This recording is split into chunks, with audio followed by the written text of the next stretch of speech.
13 اپریل سال روان در قلمرو جمهوری تاجیکستان زمین لرزه به خیر گرفته شد. طبق معلومات خدمات گئوفیزیکی اکادمی علم‌های جمهوری تاجیکستان ساعت 9:24 زمین جنبی رخ داده. قوه لرزش زمین در مرکزش که در مسافت 160 کیلومتری شمال و شرق از شهر دوشنبه و 21 کیلومتری شرق از مرکز ناحیه رشت قرار داشت. جنبش زمین 5.6 بال را تشکیل داد.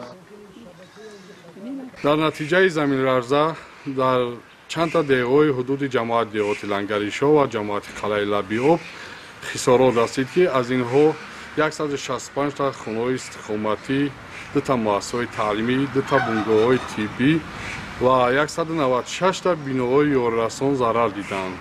کمیسیای حالت‌های فوق‌العاده و نماینده‌های کمیته ساختمان برای پورا معین کردن حجم ضرر در موضع‌های ضرر دیده کار و فعالیت کرده هستند.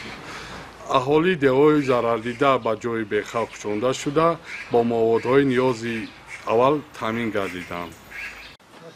با سفارش پرزیدنت جمهوری تاجیکستان پیشوای ملت محترم امام علی رحمان، کمیسیای حکومتی تحت رهبری معاون سروزیر جمهوری تاجیکستان سلیمان زیزاده در ناحیه تاجیک‌آباد با فعالیت ستاد دائم عمل کننده از حساب کارمندان و ساکنان ناحیه تاجیک‌آباد که برای کمک نمودن سفربر کرده شده‌اند از حالت ساکنان ضرر دیده نموده با حالت‌های برطرف نمودن عاقبت‌های آفات طبیعی شناس شدند. در نتیجه این آفات طبیعی در دهه‌های غنیشاب و سفیداب جماعت دهات قلعه لب آب و دهه‌های سر چشمه، بوستان، پلیکلان و انور قلندر و جماعت دهات لنگر شاه ناحیه تاجیک‌آباد خانه‌های استقامتی، بیناهای یاریرسان، مؤسسه‌های تعلیمی و بنگاه‌های طبی ضرر دیدند. مورد ذکر است که حکومت جمهوری تاجیکستان سریع وقت برطرف نمودن عاقبت‌های آفات طبیعی و با منظر زیست تامین نمودن عائله‌های ضرر دیده تدبیرهای مشخصی را عملی می‌نماید. ساکنان که از آفات طبیعی ضرر دیده بودند از غمخواری‌های حکومت مملکت که امروز برای آنها کمک رسانده می‌شود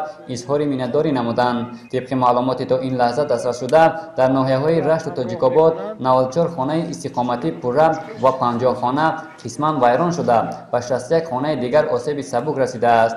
همچنین 3 مؤسسه تحصیلات میانه عمومی و نزدیک 200 انشاءات گوناگون دیگر ضرر دیدند.